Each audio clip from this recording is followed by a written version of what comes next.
holidays are almost here, and our show sponsor, True Classic Tees, has the perfect solution for anybody on your wish list. Almost all men's t-shirts are designed to look good on certain body types, but True Classics team designed t-shirts to make guys of all sizes feel confident in their clothing. These tees taper off towards the bottom, but they fit tighter around the chest and the shoulders, giving you that desired look that can be achieved by every body type. From going to the gym to going on your first date, there's no better look than having a fresh tee.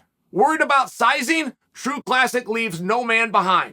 For you big boys, there is a tall and triple XL sizing. They have a pack builder on their website where you can customize the bundle you want and save even more, making True Classic the perfect gift or stocking stuffer for all men in your life. Get yourself or someone you love the #1 gift on Santa's list. Free shipping is included on purchases over $100. Get 25% off at trueclassic.com/Chael. Santa won't be the only one saying thanks to True Classic. Adesanya versus Pereira. Guys, let me ask you a very pointed question. One you possibly have never asked yourself. Why do you want to see this match? Why do you want to see this fight? What is it about this fight that's getting you? Eugene Berryman, coach of Adesanya, head coach, City Kickboxing, was on Ariel's show. And he very candidly said that if it wasn't for the history between these two, talking about the fact that Adesanya and Pereira had competed in kickboxing not once but twice, if it wasn't for that, Pereira would not be getting a title shot. He went further to say the UFC knew there was a story here, so they grabbed it. This is what they do. They are promoters. And it is because of that story that Pereira got fast-tracked into Adesanya. The whole world wants to see it. The UFC knew it would be a big deal. Okay. Fair game. Everything he just said is fair game. Is that true? I don't mean as any of the points that he stated there unfactual or incorrect. I'm asking is that why we want to see this fight? I did not realize until about 4 days ago that Pereira has only had 3 UFC fights. I thought he had 5. I thought this was going to be his 6th fight, and boy, that was fast-tracked, for sure. Things happen for Pereira without the mandate of the masses, without being the darling of the media, that did not happen for Chimaev. Things that we were told could not and would not happen for Chimaev for a meaningful period of time because of the lack of the experience within the octagon. Those rules did not apply to Pereira. Coach Berryman is offering us the reason why. Is he right? And I will tell you, seemingly, it's precisely what happened. I just haven't seen that as this fight gets closer. I know about their first 2 fights, but guys, I went to extreme work to find out. I knew that they had happened. I shared that with you guys, but then I begged you. Hey guys, do you know anything more than the fact that those 2 fights happened? Do you know any more? What is the personal story? What is the grudge here? And I had to ask that same question again and again. And on time number 3, I finally got somebody that brought me in on the story. They said, look, the first time Pereira and Adesanya kickboxed, it went to a judge's decision. The onlookers believed that Adesanya clearly had won a decision, but that's not the way it went. It went to Pereira, which is the whole reason they did the rematch. Within the rematch, Adesanya looked to be winning. He looked to be the better of the fighters. Boom, he got knocked out. So the score was 2-0 Pereira. Okay. I only bring that to you guys because if you heard that anywhere else except from me, I don't feel as though that story was told. I think that Coach Berryman is right that there was a meaningful story there. I'm just sharing with you as we're days prior to bell time. I haven't heard that get worked in. I haven't heard that be part of it. Now, what about the personal grudge? Whether we built in their history and the 2-0 and the way those matches went or not, whether we built that in, we for sure know that these two have their eye on one another for various reasons. Pereira feels that he is better. He has proven that he is better, but his bank account and his notoriety sure doesn't represent that. So he's changed sports. He's cut the weight. He's beat who he's got to beat, and he's going to take this guy out again. That is very powerful stuff to me.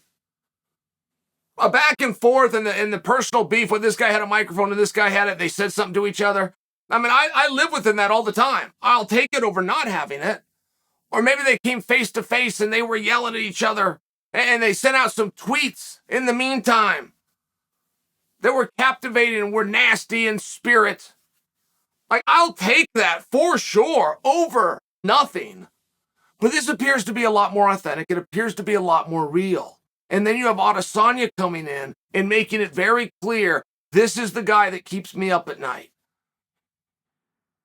This is the guy. And I watched what he did. I watched him leave our sport of kickboxing only because I did it. Only because I found success. He now thinks he can do what I did.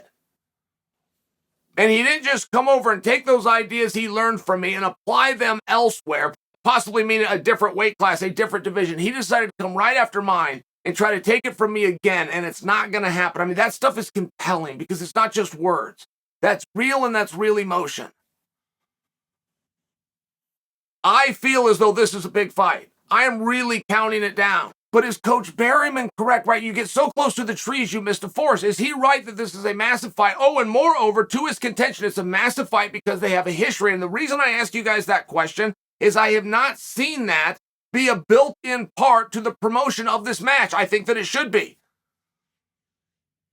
I would have predicted that it most certainly would be. I just haven't seen it. I don't see clips of those fights coming around. I don't see the pictures of Adesanya laying there unconscious with Pereira standing over him.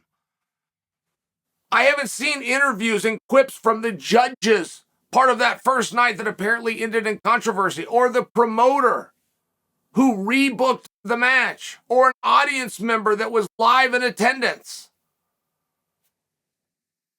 I don't see it being part of the buildup, but I am excited for it. How come? Why? There's some nuances, guys. We have not seen two great strikers. Now, that story works for me. I was into that in 1993 when they set that octagon up for the first time in Mobile, Alabama, and they're going to find out which martial arts is the most effective art should push actually come to shove. That was very interesting for me. I think that was very interesting for you guys. I think if I'm wrong about that if I was alone in finding that to be compelling, I don't think we're here today. Because it wasn't stars like we have now. It wasn't I'm going to tune in to see Royce Gracie. You didn't know what a Royce Gracie was. It wasn't I'm going to tune in to see Ken Shamrock. You didn't know what a Ken Shamrock was. There was really nothing other to captivate and mystique except you had the cage, you had very limited rules, and you were going to test these disciplines for the first time ever.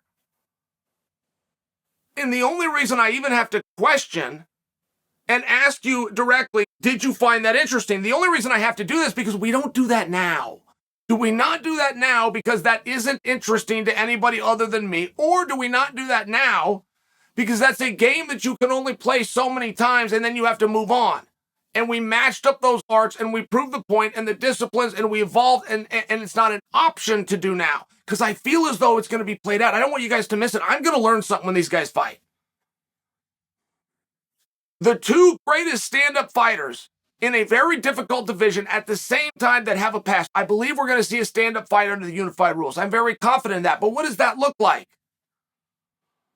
Because, see, I'm still not satisfied that we got all those questions answered that we set out to answer in 1993. We proved an effectiveness of grappling arts, which were never revered. There was never a movie or something done in Hollywood. There was never a video game or a fight scene with characters where they went to the ground.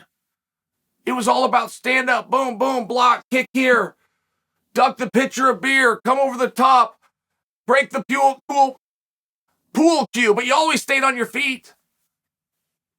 So I'm just asking you guys, are you as interested as I to learn something? See, when these guys go out and they fight, and I do concede, I do believe that it's the two best stand-up fighters there are. If it is a stand-up fight, one of them is going to win.